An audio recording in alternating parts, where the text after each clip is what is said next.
What in the world is going on?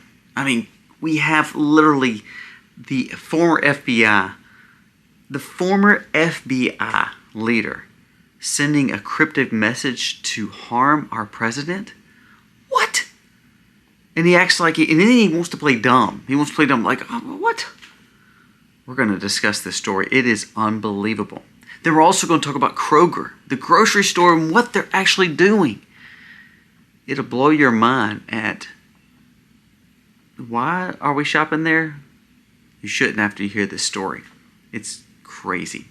Also, we're going to talk about what California is doing to its farmers. Our war on the farmer and ranch is still going on.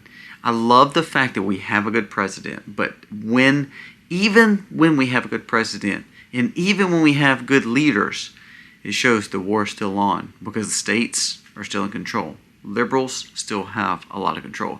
We'll talk about the dangers of land and water. And then lastly, back to our money. We've been harping and harping and harping. Now Mastercard has now embraced crypto. If all the big players that we were so far against when we talked about being preppers and talked about being against the global push, all these people now are getting in crypto, should that be a sign of warning for us as people who are thinking? If we're seeking wisdom, we need to stay away from this. We'll talk about that story. Let's jump into these stories and a few more. This video starts right now.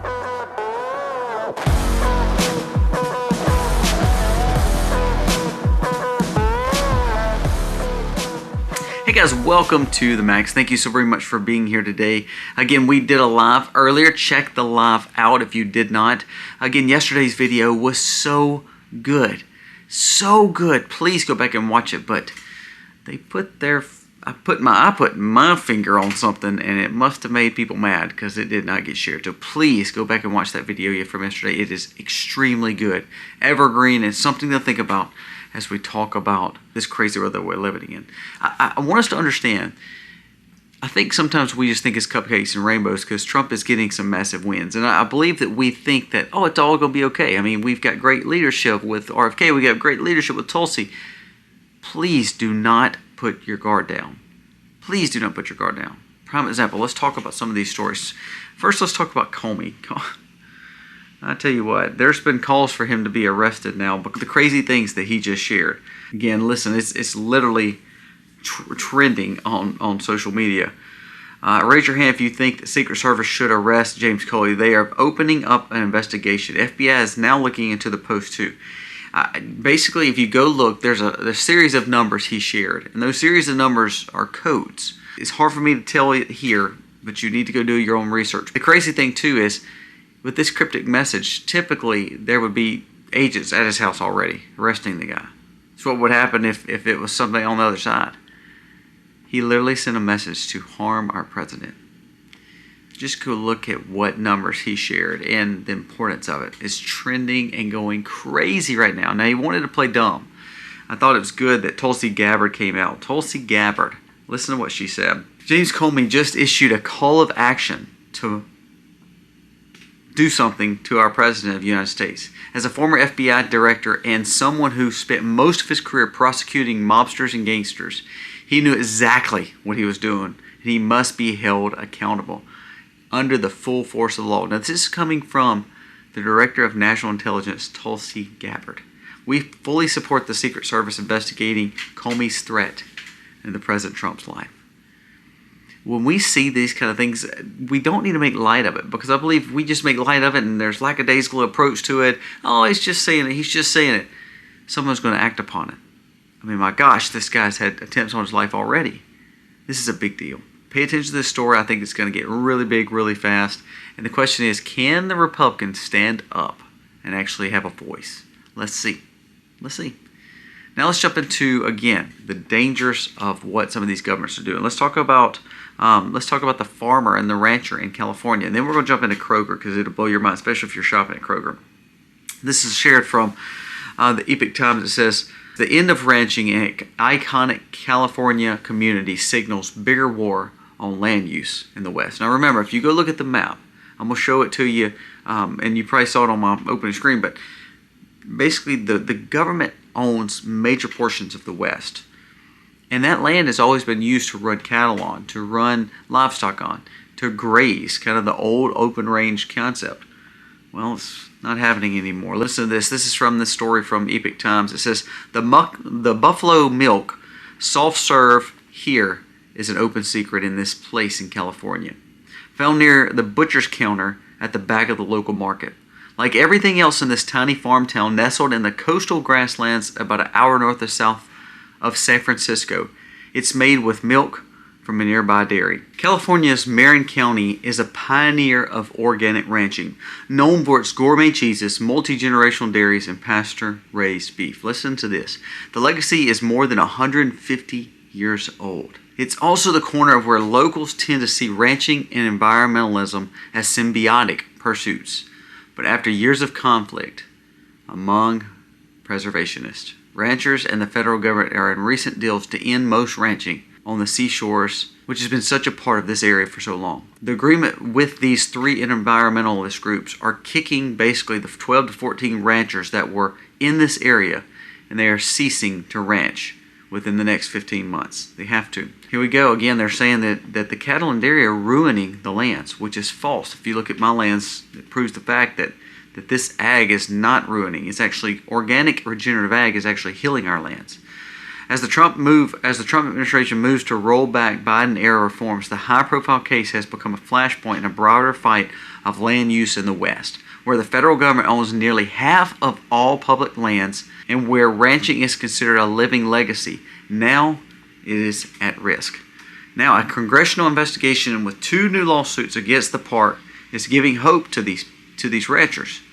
But there's a big road ahead. And the question is the Senate and the Congress going to act and actually do anything for these people? What's at stake is more than dozens of families that use this land to ranch and raise cattle on is now going to be over, all because the Bureau of Land Management is taking over and they're deciding who can have these public lands and who can utilize these public lands.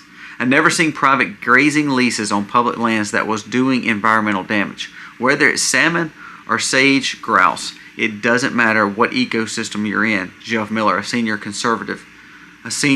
conservation advocate for the Center of Biological Diversity. In the West, damage from private cattle grazing leases is immense. It causes pollution, soil erosion, habitat loss, and other concerns. So what they're basically saying is, we've had practices with buffalo and cattle and all these animals for all these years. And, we've allowed the government to buy this land, which is stupid. And then we allow the farmer has to literally lease the land from the government to run their cattle on. And all of a sudden now, if they just want to cut it off, it's gone. Now, Trump is trying to roll back these regulations. But what's happening? It shows the bureaucracy is still crazy big. And it's too big, and it's still going to take years to even fix, even if you can fix it. These ranchers are going to lose their livelihoods, all because environmentalists are pushing against them. Remember, and again, if you watch my vlog channel, you see it. My cows are grazing on tall grass, all because we rotate them heavy. Their manure loads drop in, they're real true fertilizers, unlike the junk that they're spraying on these crops and these grounds.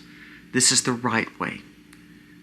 And the bigger problem here is that the map shows how much land the government owns. What if all of a sudden the land management company just says, look, we're not going to allow any cows over here. You talking about a major shortage? You talking about a major problem with food? It's going to be astronomical. And this is when a president and actually Congress is all Republican and could stop this just like that. It just shows the power of the bureaucratic class. It's unbelievable. Now let's jump into what Kroger has done. Listen to this report. It says Kroger is projected to generate over $1 billion in revenue from monetizing what? From going up on prices? Well, they did go up on prices, but guess what this $1 billion is from? It is from selling your data. Unbelievable. Even supermarkets are tracking and sharing your data nowadays. Supermarkets are secretly tracking every move you make, from your shopping habits, in-store movements, and others without your consent. You're the product of customers. Big grocers collect and sell your personal data to pad their pockets, turning private habits into money. Now, I was on a foundation one time, and I asked some of these big businesses that we were interviewing in our town.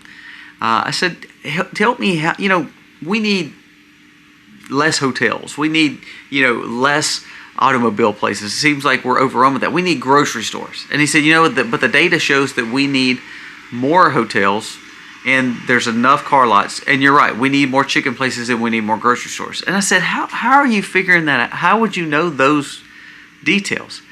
He said, because here's the thing. This right here, he said, it tells us everything we need to know.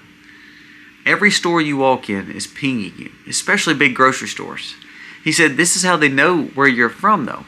He says they ping you when you go in the door. They know what you're shopping, when you're buying, where you're buying, and they know their inventory. He says, and then again, they'll turn around and ping that same phone again around 2 or 3 o'clock in the middle of the night. He said, what are you doing at 2 or 3 o'clock in the middle of the night, on average for most Americans? Sleeping. He says, then they know where the traffic is and where they need to put their new stores. Well, what we've realized with apps, with stores, with different things in our life, when things are free to go in, when admission's free, when apps are free, it means they're selling your data. Well, Kroger just got exposed for making $1 billion on just selling consumers' data, and the data you didn't even know you were getting sold out for. It's unbelievable. To go along with the high prices, there's another story from More Perfect Union. It says Kroger shoppers are paying full price and they don't even know it. Kroger's also putting things quote unquote on sale, but they're not actually lowering the price. They're actually seeming like a bait and switch, sometimes even going higher on price and putting on sale on it so you believe you're getting a good deal. We call that bad policy. And so what we've seen with this grocery store and several grocery stores alike, even down to Walmart, all of them, they're pinging your phone, they're taking your information, and they're selling it to other people. I mean, it's unbelievable. I always tell you to get with a company like Aura. I mean, this is not a sponsored video, but you need to get with companies that's going to protect your data, because they're actually taking your data and selling it to data brokers and literally finding more and more about you. They got exposed. Question is, are you going to still shop there? Are we going to keep supporting them to keep doing these habits of just taking our data without us knowing it? Whatever happened to privacy? And that leads me to the last story. Mastercard just became a good friend of crypto. Breaking news from MoonPay. MoonPay and Mastercard have joined forces to enable a stable coin payment and spending at $150 million globally. With the partnership, every crypto wallet will have the access to new stable coins, all in virtual Mastercards. And here's the thing. You remember the list the WEF used to have, and it had all these people who believed in these narratives, and we pushed against it. We pushed against Walmart. We pushed against Coke. We pushed against, BlackRock. We pushed against this company, this company, this company. Now all these same companies are getting into crypto. I don't know how to warn you more, is that all these people are getting into this field.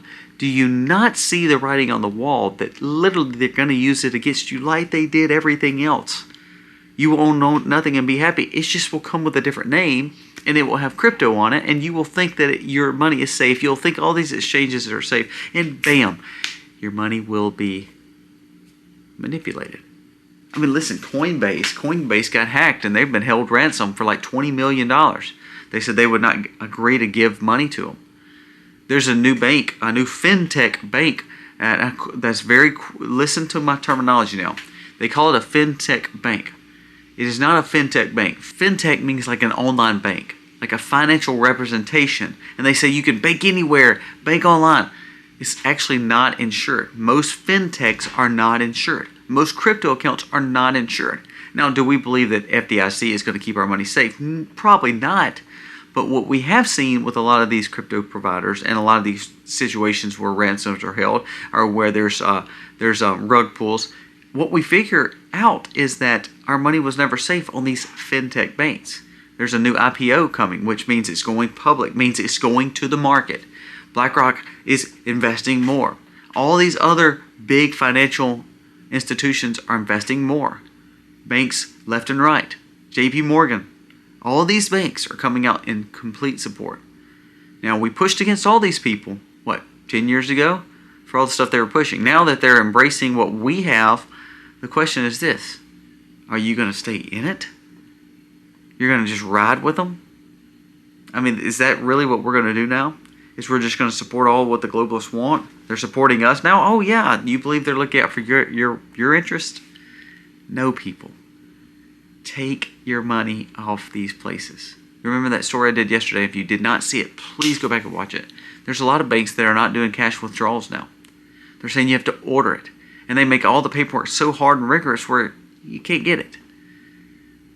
So again, good leaders still doing good things. But the bureaucratic class and our government is still so big. We have farmers not able to farm anymore. We have money that's becoming more on exchanges and not actually in our pockets anymore. And literally grocery stores selling our data. How safe, true, are we? Are we truly prepared to deal with all the stuff that we have to deal with? Guys, let me know your thoughts on today's video. And again, please go back and watch the live. Go back and watch yesterday's video. It was held down so bad. We need your support. Go check it out. Guys, thank you for watching. God bless.